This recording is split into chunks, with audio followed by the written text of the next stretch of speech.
Hi everyone, a very warm welcome to our YouTube channel. Let's get started with the daily analysis of Nifty, Bank Nifty and Fin Nifty. For those of you who keep commenting कि madam Hindi में बताइएगा, अगर आप पूरा video देखोगे तो आपको जरूर हिंदी में भी मिलेगा.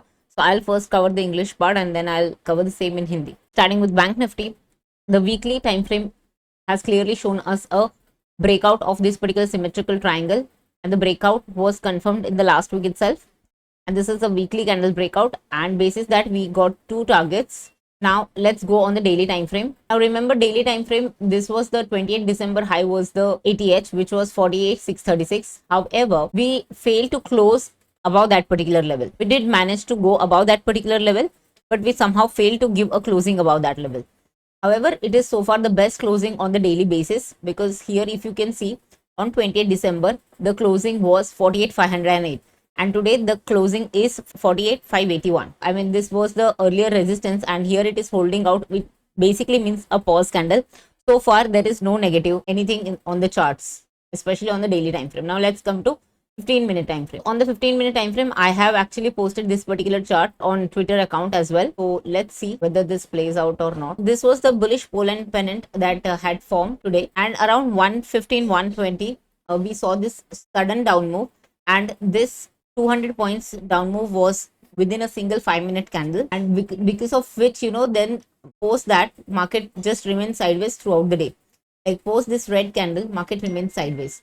Now essentially, see, this was the high 48,636, which was the high of 28th December, and this is the high of today 48,716. So now basically these two targets are open. However, market has to cross above this particular level, which is 48,700. So tomorrow if we open flat and then we stay here and then give a breakout, then we can trade for upside. Now it could be either sideways or it could move upways. Why I'm saying that? Because every time market will try to come down, buyers will try to go in, and these are exactly those buyers who missed out on buying, thinking that market will even come lower. And I remember vividly that whenever I used to post Bank Nifty analysis, that I was giving these kind of targets that we are going to see new highs, especially in the month of March. I have seen a lot of people commenting on my analysis that we are expecting Bank Nifty to go to 43,000 and 42,000 and whatnot. So a lot of people have missed out on going long in this particular index. Now what will happen? This was the erstwhile resistance wherein we consolidated for a good amount of time and then we gave a breakout. The moment market will try to come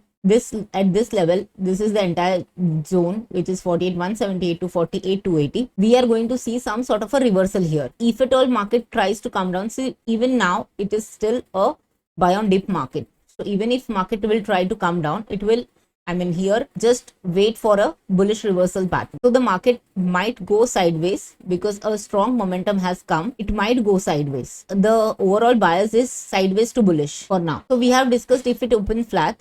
If it opens with a gap up, then I think it might continue the momentum on the upside, because if it opens gap above this particular level, which is 48,720, then it might continue its upward trend. If at all it opens with a gap down which is below 48,500, then I am expecting market to come to this level once, and if I spot any bullish reversal, I will try to go long in this particular zone. For the next 2 days, I am expecting market to remain sideways to a slightly bullish bias. Again, I'm saying we can't short the market unless we get a clear confirmation on the shorting, because the market is still buy on dips. After a strong uptrend, the first pullback usually gets bought into. So let's see.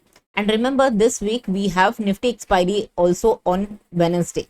So on Wednesday we have two expiries, which is Bank Nifty and Nifty, because on Thursday we have a holiday on occasion of Eid, and on Wednesday night we have inflation data from US. Coming to Nifty, on the daily time frame, basically what we saw, it was a breakout of this particular inside bar candle, and post the breakout it went higher. I'll show you. In Nifty, what we had discussed, Aditya has also mentioned that it's basically an inside bar, and if the high of the child bar gets taken out, then we will play long, and exactly that's what happened. On my charts, I don't remember whether I've posted it or not, but we have actually seen this particular symmetrical triangle, and we were expecting wherever it breaks, it will make a move of 100 points, and it broke on the upside, and we straight away saw a 100-point move. See, this was 22,500, and straight away like 22,700, more than 100 points. It's basically 200 points move we have seen already, and Nifty actually gave a better closing than Bank Nifty today, and it actually closed at the highs, like both intraday high as well as closing basis high. It has made a fresh high, and this was basically a final target of our inverse head and shoulders. If you guys remember, we have marked this particular inverse head and shoulders, and this was the final target of this inverse head and shoulders. There is still some space for Nifty. Nifty is slowly trying to move up only, and now we have got a good support from Bank Nifty as well, thanks to HDFC Bank, ICICI Bank. Now let's see tomorrow. Now we'll work with these levels. Okay, so for tomorrow, if market opens flat and if it consolidates within this range, then gives a breakout above this particular red candle's high, then we will again go long with a small SL. Now remember, because market is trading at all-time high and it is not giving any meaningful reversals, this kind of volatility might happen a lot. For whatever reason, market opens with a gap down of 22,600. I am expecting market to take some support and then try to move up at least till this level, at least till 22,680 to 22,700, and then we have to see whether it reverses from here or it tries to continue its uptrend. One of the good support for Nifty is basically this level, 22,500 to 22,525. Now why? I will just give you a simple reason. If you guys remember, this was the basically the neckline of this cup and handle pattern which we had discussed in the last week. So I am expecting this level to act as a support now, because erstwhile this was acting as a resistance. So I am now expecting this level to act as a support. So any dips till 22,500 will get bought into in case of Nifty. As I mentioned, just like in Bank Nifty, we are basically taking a biased base of, a slightly positive to sideways kind of a view. Triangles might also be very fruitful for this particular week. See, the idea is simple. You can basically place triangles unless this level gets taken out. Only then you have to close or exit your call legs. Unless then you can basically sell triangles and sit through. Coming to Fin Nifty too made pole and a flag pattern. However, there is no breakout as of yet in case of Fin Nifty. Why? Because this was the candle of breakout, but then there was no follow through candle. In fact, the next candle immediately came down and it is still trading in this particular range. Now ideally, typically this is the first or the immediate support, which is 21,550 zone. However, it is very close to where we closed today, so that's the reason I am keeping this as my first support level. But this level will play out only if market opens with a big gap. Let's say market opens with 21,680 or 21,700. Then if it tries to come down and then if it takes a reversal, then this will act as a support. But if market opens flat and if it tries to break this level, and I'm expecting market to come to this level and then take a bounce from here. This is a good support for Fin Nifty, because see, this was the resistance, this again acted as a resistance, and then there was finally a breakout. So this erstwhile resistance might act as a support. For whatever reason, if the selling continues, then this is a level to look for.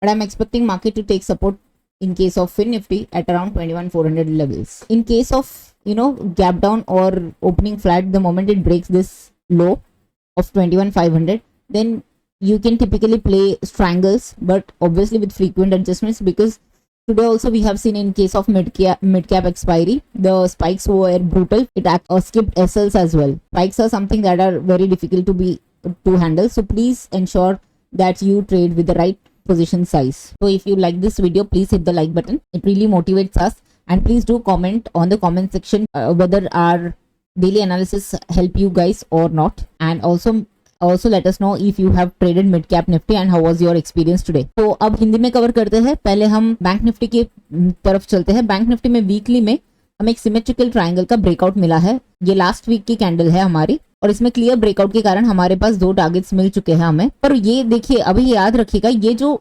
Formation होने के लिए काफी time लग चुके हैं, मतलब काफी हफ्ते लग चुके हैं. अगर आप देखोगे नवंबर से ये स्टार्ट हुआ है और ये कहा अभी हमें अप्रैल के फर्स्ट वीक में उसने दिया है, तो काफी टाइम लग चुका है इस पर्टिकुलर पैटर्न को बनने के लिए. तो ये बिल्कुल नहीं हो सकता ये कल या परसों ही ये टारगेट आएगा. इसको भी टाइम लगेगा, काफी टाइम लगेगा to reach to this particular level. तो आप अगर मतलब मान के चलेगा, इसको ये पर्टिकुलर जो पैटर्न है इसको बनने के लिए अगर 6 से 7 महीने लग गए, तो हमें कम से कम 3 से 4 महीने लगेंगे ये पर्टिकुलर टारगेट्स आने के लिए. अब उसके दौरान छोटे टाइम फ्रेम पे सेलिंग वगैरह आ सकती है, बट मैं ये उनके लिए बता रही हूँ जो लोग पोजिशनल ट्रेडर्स है, जो काफी बड़े या फिर इन्वेस्टिंग करते हैं, उनके लिए ये बता रही हूँ कि अगर आप लोग के पास अगर निफ्टी 20 बैंक निफ्टी 20 लॉन्ग है, तो आप लोगों को वेट करना चाहिए. अब चलते हैं डेली टाइम फ्रेम पे. तो डेली टाइम फ्रेम पे पिछला आज वैसे तो हमारे पास अच्छा knew all time high closing है, बिकॉज पहले जब का क्लोजिंग था वो 508 के आसपास था और आज की जो क्लोजिंग है वो 581 की है। बट अभी यहाँ पर अगर आप प्रीवियस हाई देखोगे तो वो था 448,636। आज हम लोग उसके ऊपर तो गए थे इंट्राडे में, बट क्लोजिंग उसके ऊपर नहीं दे पाए। अच्छी बात ये है कि एक हॉल्ट कैंडल की तरह एक्ट कर रहा है, जैसे कि यहाँ पर भी एक डोजी जब आई थी ये एक हॉल्ट कैंडल की तरह एक्ट की और उसके बाद अगले दिन मार्केट फ्लैट होके इसके ऊपर चली गई। यहाँ पर भी अभी एक पॉज कैंडल है, इसको हम कह सकते हैं। अब दो चीजें हो सकती है कि मार्केट या तो ऊपर जा सकती है या तो फिर साइडवेज हो सकती है, ठीक है।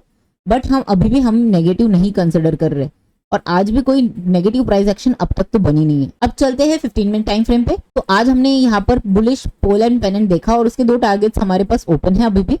एसएल बिल्कुल भी नहीं लगी है, एसएल उसकी वैसे भी है 48,400 के आसपास। अब यहाँ पर से दो चीजें मैं एक्चुअली एक्सपेक्ट कर रही हूँ, market to remain, Bank Nifty to remain sideways to slightly, मतलब थोड़ा सा बायस जो है वो बुलिश की तरफ है। बट मेरे को कहीं से भी मेरे को शॉर्टिंग वाली अपॉर्चुनिटी नहीं लग रही, मतलब कहीं पर भी सिर्फ कॉल सेल करना जैसा अभी तक अपॉर्चुनिटी नहीं दिख रही है। अब चलते हैं, ये देखिए यहाँ पर ये पहले एक रेजिस्टेंस हुआ करता था, फिर यहाँ पर मार्केट ने काफी टाइम बिताने के बाद एक अच्छा ब्रेकआउट दिया, जिसके बाद हम लोग ने मार्केट को प्रीवियस उसके ऑल टाइम हाई को टच करते हुए देखा। अब जब भी मार्केट यहाँ पर आएगा ये एक बहुत ही अच्छी सपोर्ट की तरह काम कर सकती है। तो अगर आप लोग को यहाँ पर बुलिश रिवर्सल पैटर्न मिली, अगर मार्केट नीचे आती है और अगर आपको बुलिश रिवर्सल पैटर्न यहाँ पर दिखती है तो आपको लॉन्ग जाना है। और एक और चीज, अगर ये 400 के नीचे जाती है तो हमारी ये फ्लैग पैटर्न तो जो है वो फिर फेल हो जाती है। अब चलते हैं, इसको समझते हैं कहाँ पर अगर मार्केट ओपन होने से, लेट्स अगर हम कल फ्लैट ओपन होते, फ्लैट मतलब ये वाले जोन पे ओपन होते हैं अगर हम लोग 48,500 से 48,636 और मार्केट ऐसे रह के उसको ये वाली जो रेड कैंडल को ब्रेक करता है तो हम एक्सपेक्ट कर सकते मोमेंटम है ऊपर की तरफ वो कंटिन्यू करेगा। और for what ever reasons market अगर फ्लैट ओपन करने के बाद अगर नीचे की तरफ ब्रेक करता है तो यहाँ पर नजर बना के रखिएगा और यहाँ पर अगर आपको बुलिश रिवर्सल मिलता है तो please don't miss that out, because याद रखिएगा अगर एक बहुत ही अच्छी ट्रेंड चल रही है और उसमें अगर फर्स्ट पुल बैक आती है तो वो यूजुअली गेट्स बॉट इनटू, क्योंकि आपको याद रखना पड़ेगा बहुत लोगों ने अब तक भी लॉन्ग नहीं गए हैं और उनको कहाँ ना कहाँ ऐसे हमारे हाथ से ये छूट गया है मूव, ये ऐसा वाला फीलिंग आता है जो जिसको हम फोमो भी कहते हैं, फियर ऑफ मिसिंग आउट। तो वो लोग वेट करेंगे कि कभी भी डिप्स आएगा तो हम लोग लॉन्ग जाएंगे, वरना उनको ऐसा लगेगा कि हमने तो ये सारा मिस कर दिया और अब इलेक्शन के बाद की रैली आएगी तो भी हम, मतलब अगर हमने पोजीशन नहीं बनाया तो फिर डेफिनेटली सारा मिस हो जाएगा। तो ये सारे डिप्स में जो बायर्स जिन्होंने मिस आउट किया है वो लोग एक बार के लिए वापस आएंगे यहाँ पर, तो यहाँ पर नजर बना के रखिएगा। अगर हमें कोई बुलिश रिवर्सल पैटर्न मिलती है तो आप यहाँ पर लॉन्ग जा सकते हैं। तीसरी बात, अगर हम बहुत बड़ी गैप अप से खुलते हैं, मतलब ये 700 के ऊपर ही खुल जाते हैं 716, तो फिर मैं एक्सपेक्ट करती हूँ market to continue its upward momentum. ये हो गई बैंक निफ्टी की बात। अब चलते हैं निफ्टी की तरफ। निफ्टी में अगर आप लोग को याद है, आदित्य ने अपने वीकली एनालिसिस की वीडियो में भी बताया था जहां पर उसने मल्टी टाइम फ्रेम एनालिसिस किया था कि ये एक इनसाइड बार है और इसके ये चाइल्ड बार के हाई के ऊपर निकलेगा तो हम लोग बेसिकली बुलिश खेलेंगे और इसके नीचे अगर निकलेगा तो बेरिश। तो आज खुला ही इसके ऊपर और मार्केट पूरे दिन ऊपर की तरफ ही गया। निफ्टी ने इंट्राडे और क्लोजिंग बेसिस में नया हाई लगाया है, बट निफ्टी के पास और भी थोड़ी सी जगह है, बिकॉज अगर आप लोग को दिख रहा है ये चैनल में यहाँ तक और जगह है, मतलब 22,800 तक तो जा ही सकती है मार्केट। उसके बाद अगर ओवरशूट करे तो वो और चीज है, बट 22,800 तक तो दिख रही है अभी के लिए। अब 15 मिनट में आते हैं हम, और 15 मिनट में हमको क्या दिख रहा है कि ये जो है ये अभी इमीडिएट सपोर्ट है 22,600 से 620 तक। बट बहुत अच्छी सपोर्ट कौन सी है वो अगर आपको जानना है तो वो है ये वाली सपोर्ट जो कि है 22,500 570। और अब इसका रीजन मैं बताती हूँ क्यों। अगर आप लोग को याद है हम लोग ने पिछले हफ्ते में डिस्कस किया था कि यहाँ पर एक कप एंड हैंडल पैटर्न हुआ था और जहां पर 500 525 का फ्रीक्वेंट टाइम से रेजिस्टेंस लिया करता था मार्केट, और फाइनली उसने जब भी उसको ब्रेक किया भले गैप से या जो भी है, उसके बाद से अब ये erst while resistance will now turn into support. तो ये वाली जो लेवल है ये बहुत ही स्ट्रांग है। तो याद रखिएगा ये वाली लेवल पे जब भी मार्केट अगर आती है और अगर आपको बुलिश रिवर्सल मिलता है तो please try to go long. कल के लिए ये लेवल्स आपको अगर इतना आपने प्लॉट कर दिया तो मोर देन इनफ है। ज्यादा इसकी तो मेरे को नहीं लग रही अभी कल के कल जरूरत है। यहाँ तक ये वाले लेवल्स तक अगर आप मार्क करोगे तभी भी आपका काम हो जाएगा। और ये अगर आप लोगों को अगर मैं सिर्फ दिखाना चाहती हूँ, ये आप बाकी के लेवल्स को इग्नोर कर सकते हैं क्योंकि वो मैंने उसको रीनेम नहीं किया, मतलब इन टर्म्स ऑफ 3 है या 4 है वगैरह। तो final target of inverse head and shoulders आ चुका है आज। ये वाली इनवर्स हेड एंड शोल्डर्स थी हमारी जिसकी फाइनल टारगेट आज आ चुकी है। तो अगर कल निफ्टी फ्लैट ओपन होती है और ऐसे सस्टेन करती है ऊपर की तरफ और फिर ये कैंडल के हाई को निकाल देती है 700 के ऊपर, तो फिर हम लोग थोड़े से एक्सपेक्ट और कर सकते हैं। और इसमें क्योंकि मैंने जैसे कहा इसमें और 101 पॉइंट की तो जगह है अभी भी, बट वो रुक रुक की जा सकती है और थोड़ी वॉलेटिलिटी हो सकती है। बट अगर निफ्टी फ्लैट ओके ये वाली लो को ब्रेक करती है 22,640, तो यहाँ पर आपको देखना पड़ेगा यहाँ पर कैसे रिएक्ट कर रहा है फर्स्ट सपोर्ट, इमीडिएट सपोर्ट पे, और मेजर सपोर्ट तो यहाँ पर ही है उसके लिए, ठीक है। तो मैं अगेन निफ्टी में वही बोल रही हूँ कि आप यहाँ पर भी साइडवेज से पॉजिटिव बायस के साथ आप खेल सकते हो यहाँ पर भी। अब चलते फिन निफ्टी की तरफ। फिन निफ्टी में भी अगर आप देखोगे pole and flat kind of formation चल रहा है। ब्रेकआउट तो कोई खास नहीं थी क्योंकि ये इमीडिएटली इसने रिजेक्शन दे दी, तो हम लोग वेट कर रहे हैं कि अच्छी ब्रेकआउट की तरफ, क्योंकि एक भी फॉलो थ्रू कैंडल नहीं थी उसको, तो हम वेट कर रहे हैं। और अभी हमारे लिए जो इंपॉर्टेंट लेवल है निकल के आ रहा है वो ये है 21,400 के नीचे। मैं कल वैसे तो मुझे नहीं दिख रहा है 21,400 ज़्यादा से ज़्यादा, हाँ 21,400 से 420 वाला जो जोन है यहाँ पर मैं एक्सपेक्ट कर रही हूँ एक बार फिन निफ्टी यहाँ पर शायद से सपोर्ट ले लेगा, क्योंकि ये पहले रेजिस्टेंस हुआ करता था, तो ये अच्छी जोन है। और यहाँ पर अगर आपको कोई बुलिश रिवर्सल मिले तो आप डेफिनेटली लॉन्ग जाइएगा। अब कल जहाँ पर ओपन होते हैं उसके हिसाब से बात करते हैं। अगर हम फ्लैट ओपन होते हैं और ये आज का ये वाला जो ये है ना 550 वगैरह ये लो अगर ब्रेक कर देते हैं तो मार्केट यहाँ तक आ सकता है और फिर यहाँ से रिवर्सल ले सकता है। अगर मार्केट कल फ्लैट ओपन होके ऊपर की तरफ वेट करे और फिर फाइनली ये कैंडल को निकाल दे, फिर हम थोड़ा अपवर्ड मोमेंटम इस ये flag and pole and flag के हिसाब से प्लॉट कर सकेंगे, ठीक है। सिंपल है कैसे निकालना है आपको टारगेट्स, जैसे भी ये पोल का जितना भी 168 पॉइंट्स है, तो जैसे ये ब्रेक होगा तो आप मोटा मोटी मान के चलेगा 160-165 पॉइंट्स का आपको अप मूव मिल सकती है।